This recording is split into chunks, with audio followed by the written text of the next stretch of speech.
Pasal 5. Inilah putraku. Apabila anak-anak melakukan hal-hal yang baik, orang yang mengasuh mereka akan senang.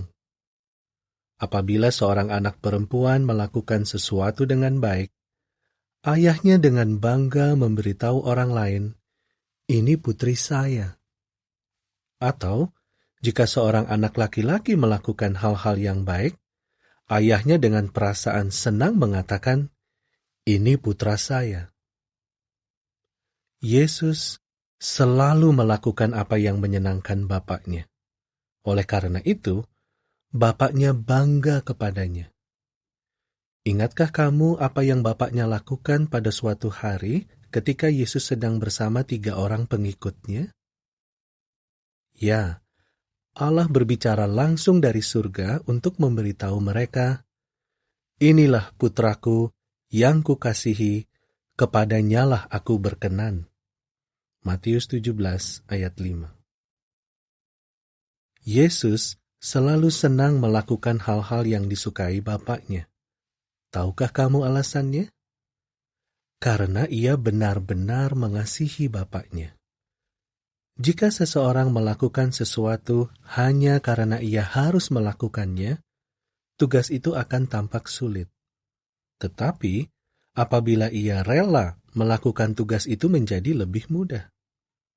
Tahukah kamu apa artinya rela? Rela berarti ingin melakukan sesuatu dengan tulus hati. Bahkan sebelum Yesus datang ke bumi, ia rela melakukan apapun yang Bapaknya minta.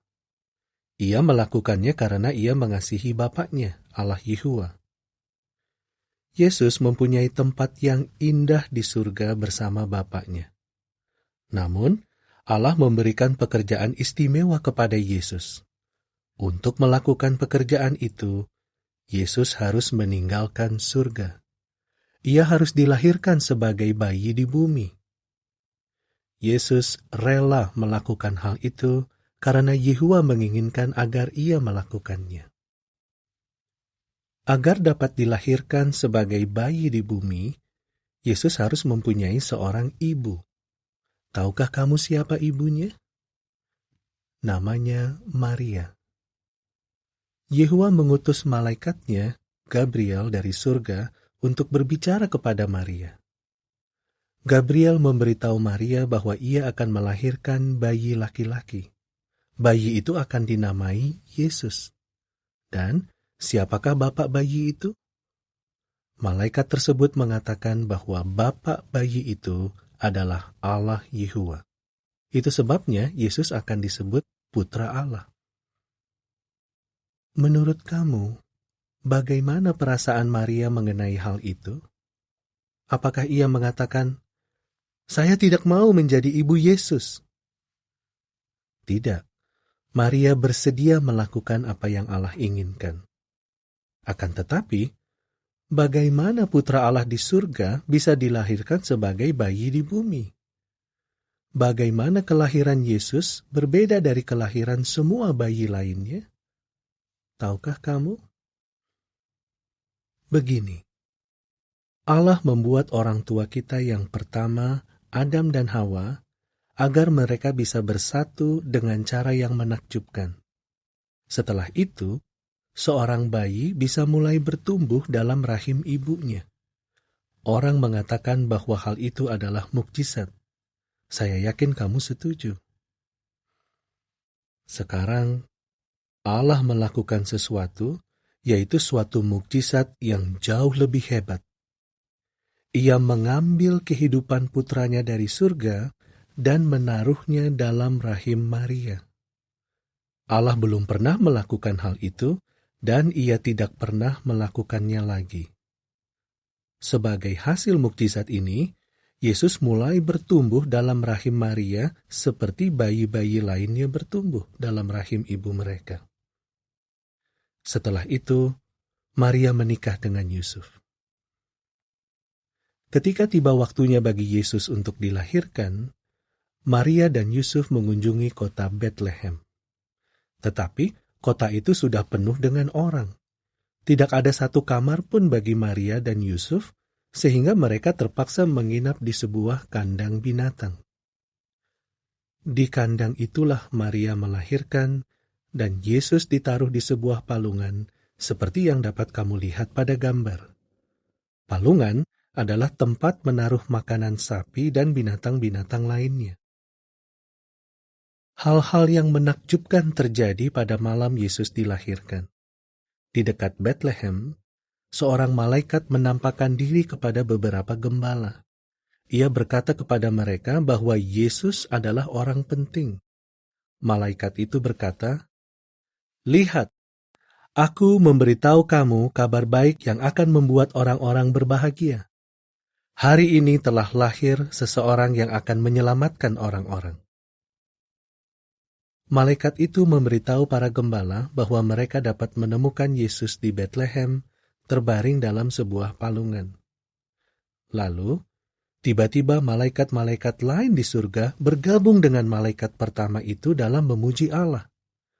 "Kemuliaan bagi Allah," para malaikat itu bernyanyi, "dan damai di bumi di antara orang-orang yang mendapat perkenan."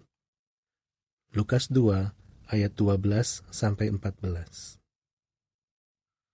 Sewaktu malaikat-malaikat itu pergi, para gembala pergi ke Bethlehem dan menemukan Yesus. Di sana, mereka memberitahu Yusuf dan Maria semua hal baik yang telah mereka dengar. Dapatkah kamu membayangkan betapa bahagianya Maria karena ia rela menjadi ibu Yesus?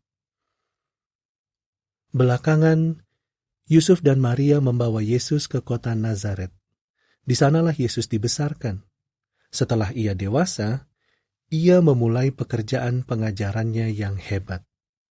Itu adalah bagian dari pekerjaan yang Allah Yehova inginkan untuk dilakukan oleh putranya di bumi. Yesus rela melakukan pekerjaan tersebut karena Yesus sangat mengasihi Bapa Surgawinya. Sebelum Yesus memulai pekerjaannya sebagai guru agung, ia dibaptis di Sungai Yordan oleh Yohanes Pembaptis.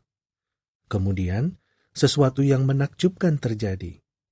Seraya Yesus keluar dari air, Yehova berbicara dari surga.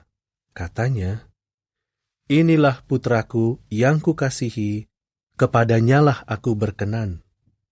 Matius 3 ayat 17. Tidakkah kamu merasa senang apabila orang tuamu mengatakan kepadamu bahwa mereka mengasihi kamu? Kita dapat yakin bahwa Yesus pun merasa senang. Yesus selalu melakukan apa yang benar. Ia tidak mengaku dirinya sebagai orang lain.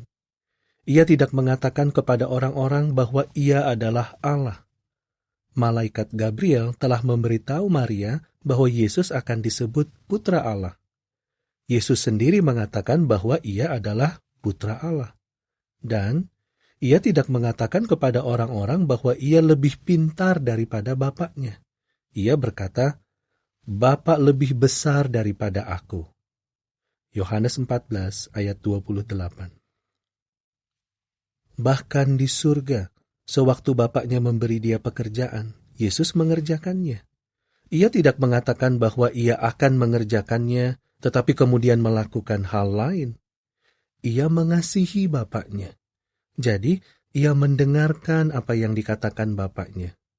Lalu, sewaktu Yesus datang ke bumi, ia melakukan apa yang diperintahkan Bapa Surgawinya sesuai dengan tujuan ia diutus. Ia tidak menggunakan waktunya untuk melakukan hal lain. Tidaklah mengherankan apabila Yehova senang kepada putranya.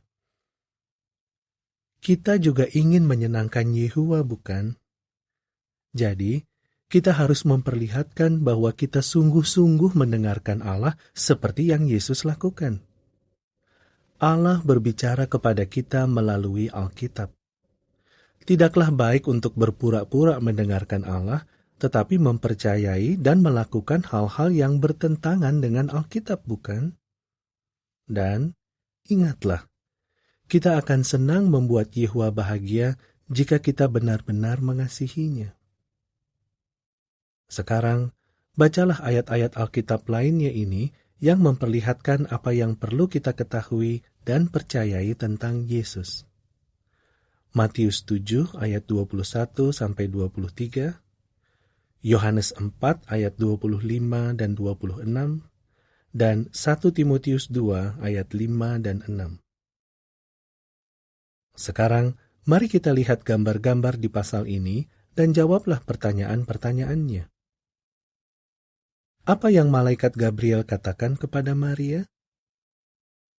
Mengapa Yesus ditaruh di sebuah palungan? Kabar baik apa yang disampaikan malaikat ini kepada para gembala?